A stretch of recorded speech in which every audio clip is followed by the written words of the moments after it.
بسم الله الرحمن الرحيم. الحمد لله رب العالمين، وأفضل الصلاة وأتم التسليم على سيدنا محمد وعلى آله وصحبه أجمعين. طبعا بنبارك لأهلنا ولأخوتنا ولكل أبناء الشعب السوري الحر الانتصارات اللي الله سبحانه وتعالى من علينا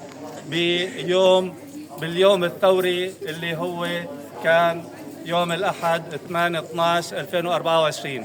هذا اليوم أصبح يوم وطني لكل السوريين، يوم إسقاط حكم آل الأسد وحكم حزب البعث الفاشي إلى غير رجعة. وإن شاء الله بجهود كل الشعب السوري وأبناء الشعب السوري، وخاصة الطلاب في المراحل الإعدادية الثانوية والجامعية ببناء سوريا. أنتم أمل سوريا، وأنتم أمل أو مستقبل كل السوريين اللي عليكم بتعتمد مؤسسات الدولة إن شاء الله. فرجعنا لكل طلابنا وأبنائنا أنهم يجدوا بدراستهم ويكدوا بدراستهم وينفعوا بلدهم ويعمروها إن شاء الله إيد بإيد. طبعا حقبة آل الأسد وحقبة حزب البعث الفاشي ذهبت إلى غير رجعة. إن شاء الله سوريا لكل السوريين، مرحلة جديدة من البناء والتعليم والتطوير والعدالة. ما عاد في محسوبيات، ما عاد في واسطات، ما عاد في فساد، ما عاد في رشاوي. الدولة إن شاء الله بنبنيها كلياتنا لتصفي بمصافي الدول المتقدمة والمتحضرة بالعالم.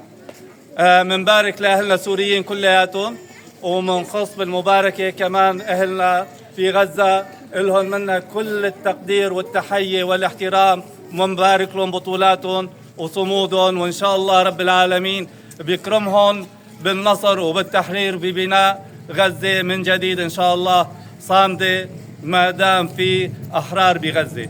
كل التحية والمحبة والتقدير والاحترام لكل ثوارنا ومجاهدين الأبطال اللي ضحوا بدمائهم وبأرواحهم في سبيل إسقاط هذا الحكم الطاغي. طبعا كل إنسان بيحط أمامه هدف لابد إلا ما يسعى له، ويضحي بالغالي والنفيس من أجل الوصول لهذا الهدف. لذلك لا حدا يتشائم أو لا حدا يحاول أنه عزيمته تتراخى في سبيل تحقيق أهدافه. كل واحد منكم يحط هدف بحياته وبيوصل له. والحمد لله رب العالمين، بعد صمود وبعد ثبات 13 سنة من عمر الثورة، الله سبحانه وتعالى أكرمنا بالتحرير وبالنصر وبإسقاط حكم بيت الأسد. عاشت سوريا حرة أبية من دون آل الأسد ومن دون حكم البعث الفاشي. والله أكبر، والنصر لثورتنا ولأهلنا الأحرار. تكبير! الله أكبر! تكبير!